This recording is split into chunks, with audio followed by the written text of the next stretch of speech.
이 시간 우리에게 주시는 하나님의 말씀은 창세기 1장 26절로부터 31절 말씀입니다. 봉독해 드리겠습니다. 하나님이 이르시되 우리의 형상을 따라 우리의 모양대로 우리가 사람을 만들고 그들로 바다의 물고기와 하늘의 새와 가축과 온 땅과 땅에 기는 모든 것을 다스리게 하자 하시고, 하나님이 자기 형상 곧 하나님의 형상대로 사람을 창조하시되 남자와 여자를 창조하시고, 하나님이 그들에게 복을 주시며 하나님이 그들에게 이르시되 생육하고 번성하여 땅에 충만하라. 땅을 정복하라.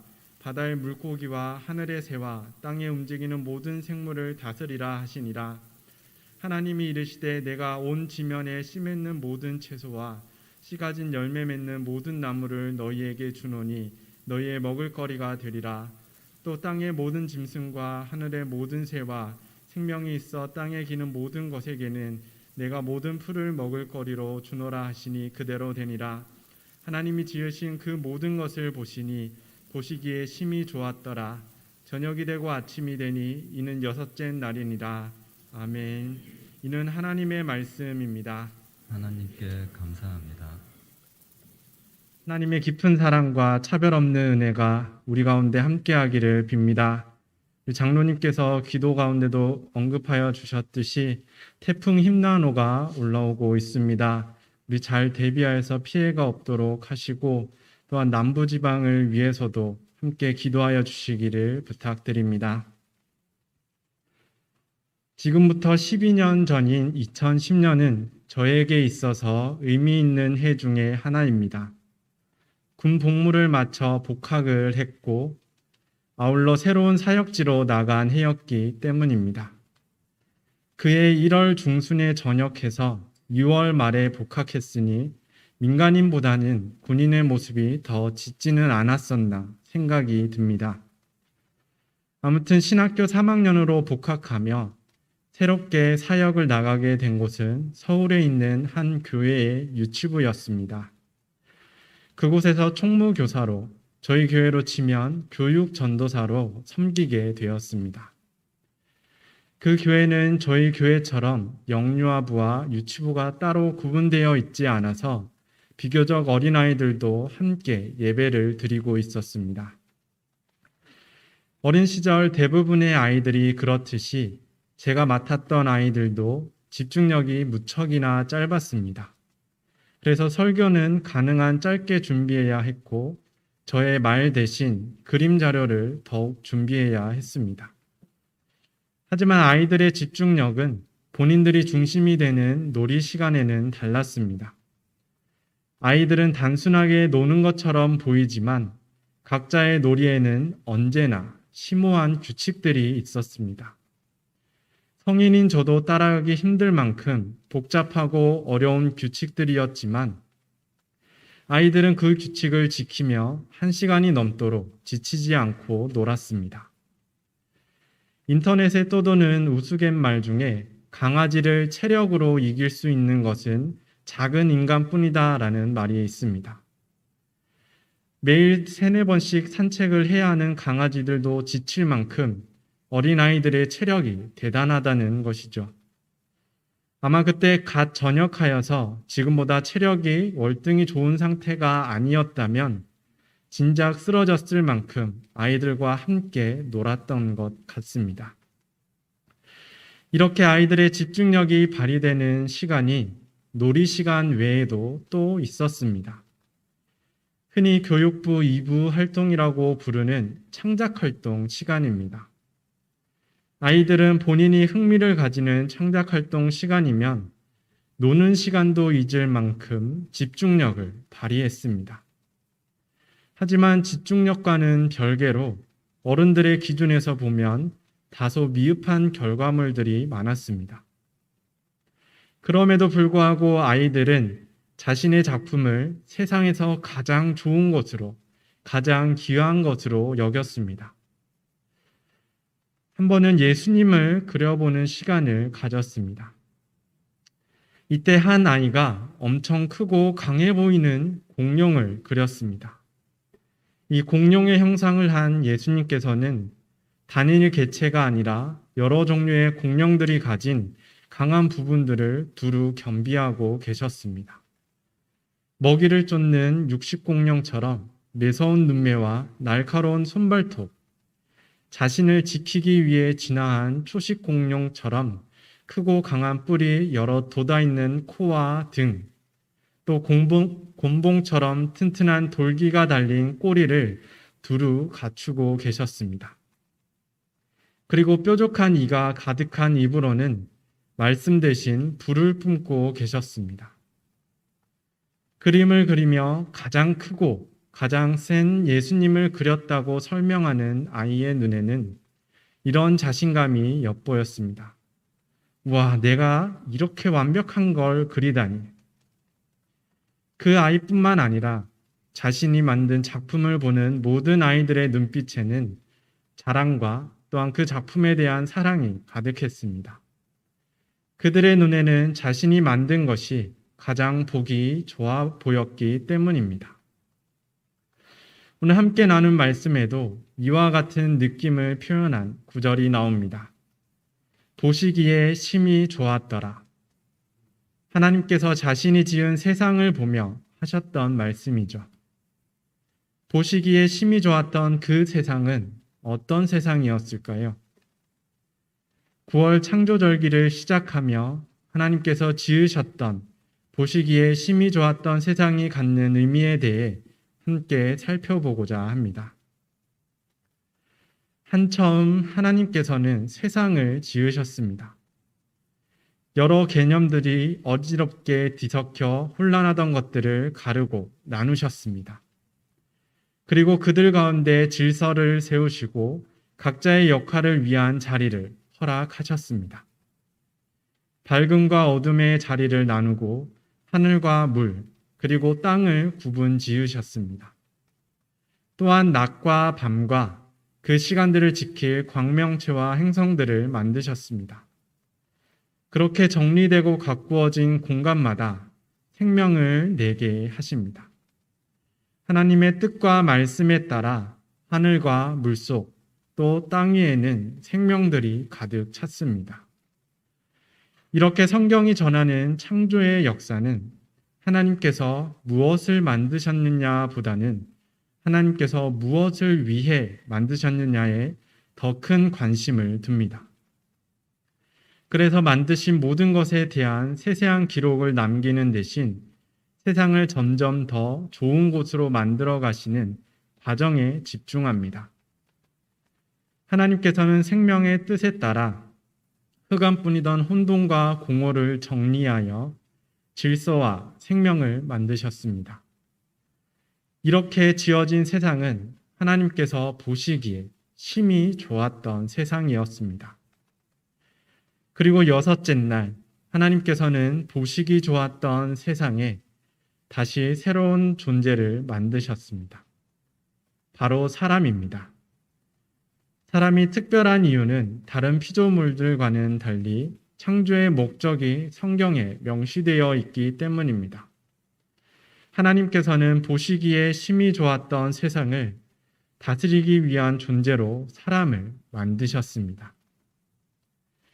이때 하나님께서는 사람을 위해 자신의 형상을 허락합니다. 형상 혹은 모양이라는 뜻의 히브리어 단어는 젤렘입니다. 젤렘은 어떤 대상의 모습을 그대로 담은 상을 의미합니다. 비슷한 뜻의 히브리어 단어로 데무트가 있습니다.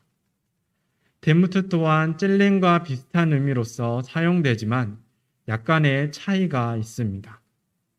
일반적으로 데무트는 겉모습의 유사함을 표현하는 단어로 더 많이 사용되기 때문입니다. 따라서 영어로 번역할 때도 이러한 용례를 반영하여서 젤렘은 모양이나 상을 의미하는 이미지로, 데무트는 유사함을 뜻하는 라이크니스로 번역합니다. 하나님께서는 데무트가 아닌 젤렘을 말씀하셨습니다. 그저 자신과 비슷하게 생긴 무언가를 만들자라고 하신 것이 아니라는 말입니다. 우리와 같은 형상, 겉모습뿐만 아니라 심성이나 풍기는 느낌 등 복합적인 의미에서 하나님의 이미지를 담은 사람을 만들자라고 말씀하셨습니다. 사실 이러한 신의 형상, 또 신의 모습에 대한 언급은 성경 고유의 것은 아닙니다. 우리는 역사 속에서 이러한 표현들을 쉽게 찾아볼 수 있습니다. 이집트의 바로가 그 대표적인 예입니다. 본래 이집트에서 왕은 만신전 최고 신인 라의 총애를 입은 사람에 불과했습니다. 하지만 서기 2550년경 이집트 제4왕조의 파라오 제데프라의 통치 시기에 변화가 생깁니다. 그는 이집트의 왕으로 즉위하며 사라, 곧 라의 아들로서 격상됩니다. 신의 대리자였던 사람에서 신의 아들이 된 것입니다. 이후부터 이집트의 왕들은 즉위식을 통해 라의 아들로 인정받으며 왕으로서 새로운 칭호를 받게 되었습니다. 이처럼 고대 제국들 가운데서 황제나 왕을 최고 신의 아들로 부르며 하늘과 땅을 잇는 존재로 여기는 경우가 많았습니다. 더 나아가서는 신의 직접적인 현현으로 여기기도 했습니다. 통치자들 역시 스스로를 신의 아들이나 신의 현현으로 인식하며 하늘의 권세를 통해 이 땅에 대한 지배를 정당화했습니다.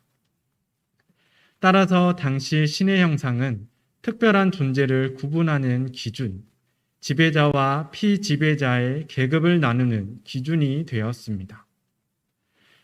그런데 하나님께서 하시는 말씀, 신의 형상은 이들 지배자의 주장과는 아주 다릅니다. 하나님께서는 어느 나라의 왕이나 통치자 혹은 지도자 등 특별한 이들에게만 자신의 형상을 주자고 말씀하지 않으셨습니다. 하나님께서는 자신의 형상을 사람 자체에게 주셨습니다. 이는 곧 피조세계에 살아가는 모든 사람들이 하나님의 형상으로서 지음받았다라는 말입니다. 당시에 통용되던 사상을 완전히 뒤집은 것입니다. 모두가 하나님의 형상이라는 말은 무슨 의미일까요? 나와 너의 인격적인 가치가 동등하다는 것입니다. 따라서 사람 사이에 계층 간에 인종 간에 계급적 차별을 만들고 타인을 폭력적인 형태로서 억압하는 일이 있어서는 안 된다라는 것입니다. 특별히 창세기 1장은 사람의 창조에서 생물학적 성으로서 남성과 여성을 동시에 언급합니다. 이는 오늘날 많은 문제가 되는 성별의 혐오 문제에 있어서도 우리에게 새로운 시각을 제시합니다. 하나님께서 자신의 형상으로 사람을 만드실 때 남자와 여자를 동등하게 만드셨기 때문입니다. 이러한 창조 섭리에 비추어 볼 때 오늘날 빈번히 일어나고 있는 성에 따른 차별이나 성별 간 혐오의 문제가 결코 정상적인 것이 아님을 쉽게 알 수 있습니다. 하지만 전통적으로 성평등 문제에 있어서 성경은 언제나 보수적으로 해석되어 온 것도 사실입니다. 사람의 창조가 갖는 의미는 그러한 시선 자체에 문제가 있어 왔음을 지적합니다. 이처럼 그동안 많은 경우에 사람의 창조라는 중요한 말씀을 사람들은 자신들의 욕망에 따라서 폭력적인 형태로 소비하여 왔습니다. 말씀을 근거로 생명의 우선순위를 매기고 이웃과 자연을 억압했습니다.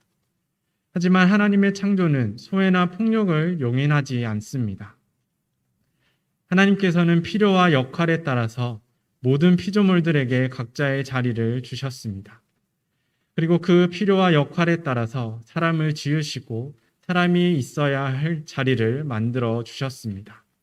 그리고 그때 남자와 여자, 곧 모든 사람에게 자신의 형상을 주셨습니다. 하나님의 창조는 결코 패권적인 개념이 아닙니다. 도리어 모두를 초대하고 아울러 품으며 조화를 이루어 갑니다. 사람의 창조 또한 그러한 뜻의 연장선에 있는 것입니다. 우리는 이러한 하나님의 뜻을 사람을 지으시며 주신 하나님의 복을 통해 더 자세히 살필 수 있습니다. 하나님께서는 보시기에 좋았던 세상의 모든 것을 다스리게 하자는 특별한 목적을 가지고 사람을 지으셨습니다. 그리고 다스릴 이들을 위하여서 복을 주셨습니다. 생육하고 번성하라. 땅에 충만하고 땅을 정복하라. 이 말씀 또한 사람의 창조의 특별성과 함께 예전부터 많은 오해를 낳은 구절입니다. 문구의 직접적인 의미에 들어있는 폭력성 때문입니다. 따라서 서양의 많은 인문 철학자들과 역사학자들이 본 구절에서 비롯된 사상, 곧 사람과 자연을 분리해 자연을 도구화하는 해석과 신학을 비판해 왔습니다. 그들이 비판한 대표적인 개념이 자연을 파괴할 권리입니다.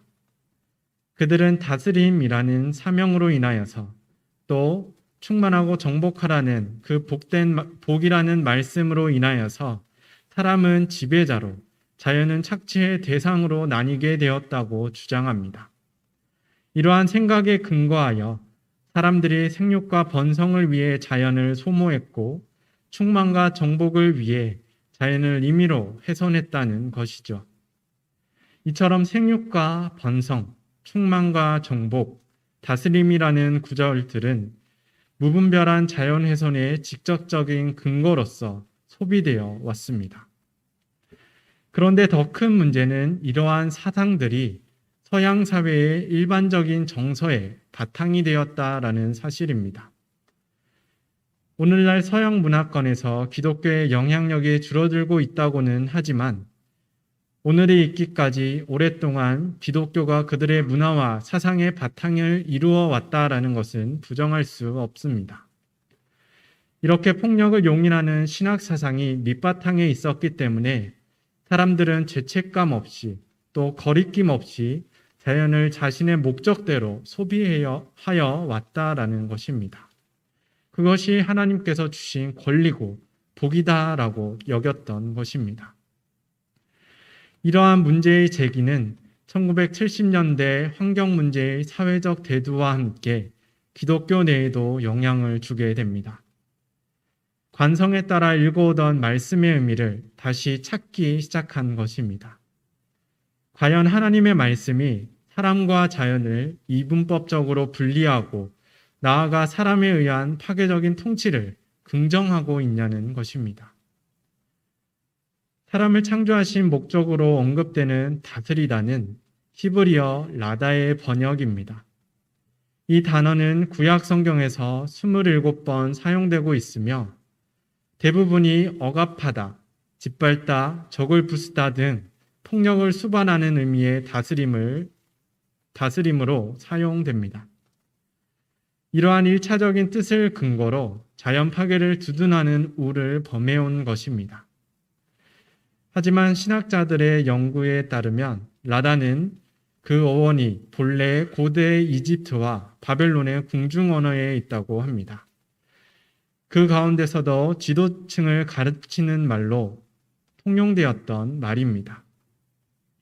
라다는 다스리다가 갖는 많은 의미 가운데 폭력적인 군림으로서의 다스림이 아닌 백성들의 안위를 신경 써 돌보는 온건한 어진 왕으로서의 다스림을 의미합니다. 이러한 의미에 따라 성경에서도 비중이 적긴 하지만 폭력적인 형태가 아닌 목자로서의 다스림이나 공의와 자비를 갖춘 왕으로서의 다스림을 뜻하는 말로 라다를 사용하기도 합니다.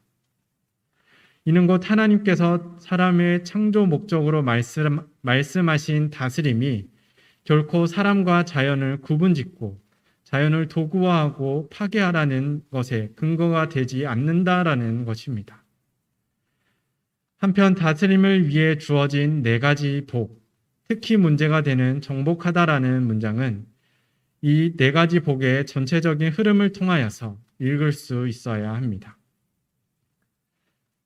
성경에서 즐겨 사용하는 수사법 가운데 이사일이라는 것이 있습니다. 곧 두 단어를 연결하여서 하나의 뜻을 상징하는 문학적인 기법입니다. 이사일에 대한 예를 들면 영어의 표현 가운데 nice and warm이 있습니다.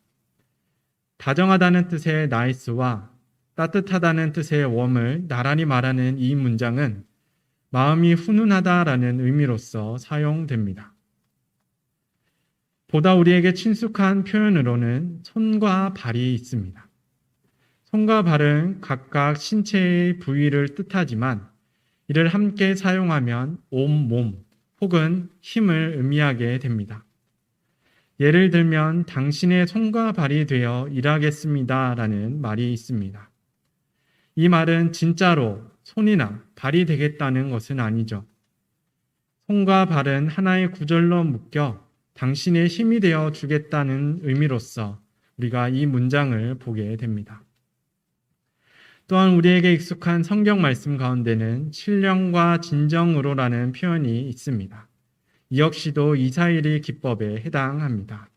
온 전심으로, 온 몸을 다해, 온 마음을 다해 라는 의미로서 우리가 이 구절을 읽고 있습니다. 이처럼 이사일의 기법은 비슷한 의미의 단어를 나열하여서 하나의 상징적인 의미를 표현하는 기법입니다. 28절의 말씀에는 이사일의 수사법이 반복하여 나옵니다. 생육하고 번성하라, 충만하고 정복하라가 그것입니다. 여기에는 이중적으로 이사일의 기법이 사용되었습니다. 1차적으로는 생육, 번성, 충만, 정복이라는 네 단어가 둘씩 짝지어져 묶이고 2차적으로는 생육과 번성, 충만과 정복이라는 두 구절이 하나로 묶입니다. 이로써 하나님께서 주신 복의 의미를 더욱 강조합니다. 이들 네 가지 복은 피조 세계를 잘 다스리도록 사람들에게 주신 복으로서 성장을 의미합니다. 정복하라는 단어만을 떼어보면 힘으로 상대를 억누른다는 의미지만 오늘 본문에서는 단어 자체의 뜻 대신 앞의 단어들과 함께 묶여서 의미를 갖습니다. 생육과 번성은 양적인 성장을, 충만과 정복은 질적인 성장을 의미합니다. 따라서 이들 네 가지 복은 이사일의 기법에 따라서 하나님께서 주신 복을 곧 생명력 있는 온전한 성장이라는 복의 의미를 강조하고 있는 표현인 것입니다. 이처럼 우리가 네 가지 복을 함께 보아야 하는 이유는 폭력이 아닌 성장의 의미로서 보아야 하는 이유는 복의 출처가 사람이 아닌 하나님께 있기 때문입니다. 앞서 사람의 형상이 갖는 의미를 통해 보았듯이 하나님의 창조는 파괴하고 버리는 것이 아니라 각각의 가치를 품고 생명을 내는 활동이었습니다. 또한 모든 생명을 동등한 의미로서, 동등한 가치로서 대하고 또한 그들의 자리를 만들어주는 활동이었습니다. 그렇게 하나님께서 보시기에 좋았던 세상을 폭력적으로 착취하고 억압하라고 사람들에게 이와 같은 복을 주셨을까요? 하나님께서 주신 생육, 번성, 충만, 정복의 복은 또한 다스림의 의미는 하나님의 목적을 위한 복이었습니다. 바로 사람들의 창조의 목적에 있는 올바른 다스림을 위한 복입니다. 이 땅의 생명을 존중하고 살려야 하는 복인 것입니다. 그렇게 하나님께서는 이 땅을 잘 다스릴 수 있도록 사람들에게 생육하고 번성하고 충만하고 정복하라는 복을 주셨습니다. 따라서 하나님께서 주신 다스림의 사명은 폭력에 기반을 두고 있지 않습니다. 오히려 반대로 백성들의 안위를 살필 줄 아는 좋고 어진 왕의 덕목으로서의 다스림을 의미합니다. 하나님께서는 보시기에 좋았다고 하신 세상을 계속해서 좋은 세상으로 이끌고 살필 수 있도록 사람을 만드셨습니다. 그리고 그때 자신의 형상과 생명이 가득한 복으로서 은혜를 베풀어 주셨습니다. 우리에게 주신 하나님의 형상을 회복하며 또한 생명의 의미로서 베풀어 주신 복의 의미를 되찾아 생명을 지향하는 창조의 질서를 바르게 세워나갈 수 있기를 바랍니다. 오늘 설교를 시작하며 12년 전 유치부에서 사역했던 때에 대해 말씀드렸습니다. 그때 가장 좋았던 시간은 유치부 아이들이 부모님께로 돌아가는 시간이었습니다. 그 시간에는 아이들이 자신들의 작품을 보는 것보다 더 큰 사랑이 유치부실을 가득 채웠기 때문입니다. 바로 아이들을 바라보는 부모님의 사랑과 눈길이었습니다. 아이들이 땀을 많이 흘려서 축축하게 젖어 있어도 품에 안아주던, 활동 중에 더러워진 모습으로 달려가도 아랑곳하지 않고 안아주던 그 부모님들의 사랑과 그 사랑이 담긴 눈빛을 보는 것이 무척 좋았던 기억으로 남아 있습니다. 하나님께서도 그러한 시선으로 세상을 보셨겠죠. 세상을 조금씩 매일매일 지으시며 보시기에 참 좋았다고 말씀하시던 하나님의 시선 역시도 그러했겠죠. 지금 우리가 살아가고 있는 이 세상이 여전히 하나님께서 보시기에 좋았던 세상인지는 알 수 없습니다. 이제는 논문이 아닌 현실이 되어버린 환경 문제들과 사회 곳곳에서 일어나고 있는 사람들 간의 갈등, 또 욕심이 앞서 질서가 무너지고 있는 곳과 이웃의 자리를 빼앗는 일들 속에서 그 좋았던 모습을 조금씩 잃어가고 있는 것 같습니다. 그렇기 때문에 우리는 주어진 역할을 회복하여 감당할 수 있어야 합니다. 우리는 하나님께서 보시기에 좋았던 세상을 하나님께서 지으신 뜻에 따라 다스리도록 역할을 부여받았습니다. 그 역할은 모든 사람 가운데 주어졌고 사람의 창조의 목적 가운데 주어졌습니다. 그 뜻은 파괴나 무분별한 욕망의 발현이 아니라 생명과 질서 또한 품음에 있습니다. 그 뜻을 위해 하나님께서는 세상을 지으셨고 또한 모든 사람에게, 남자와 여자 그 모든 사람에게 자신의 형상을 허락하셨습니다. 또한 생명의 복을 우리 가운데 더하여 주셨습니다. 하나님의 형상으로 또 생명의 복을 받은 사람으로서 우리는 창조의 의미를 결코 잊어서는 안 됩니다. 하나님의 형상으로 하나님의 복된 자로서 또한 하나님의 청지기로서 창조의 뜻을 따라 우리의 사회와 이 땅과 또한 그 안에서 살아가는 생명과 그 생명의 가치들을 지켜 살아갈 수 있기를 바랍니다. 이로써 보시기에 참 좋았다라고 말씀하셨던 그 세상의 모습을 이루어가는 저와 여러분이 되시기를 주님의 이름으로 축원드립니다. 이 세상을 지으시고 주관하시는 하나님, 지어진 하나하나를 살피시며 보시기에 참 좋았다고 말씀하신 뜻을 봅니다. 자신의 역할을 따라 부름받아 생명을 피워낸 사랑을 또한 기억합니다. 우리도 당신의 부름에 응답하게 하옵소서. 당신의 형상을 회복하여 창조의 섭리를 지키며 거룩하신 생명의 복으로 무너져가는 이 땅을 살리게 하옵소서. 그렇게 우리의 삶과 삶의 터전이 다시 하나님 보시기에 좋은 모습을 회복할 수 있도록 인도하여 주옵소서. 우리의 생명을 회복시킨 예수 그리스도의 이름으로 기도드립니다. 아멘.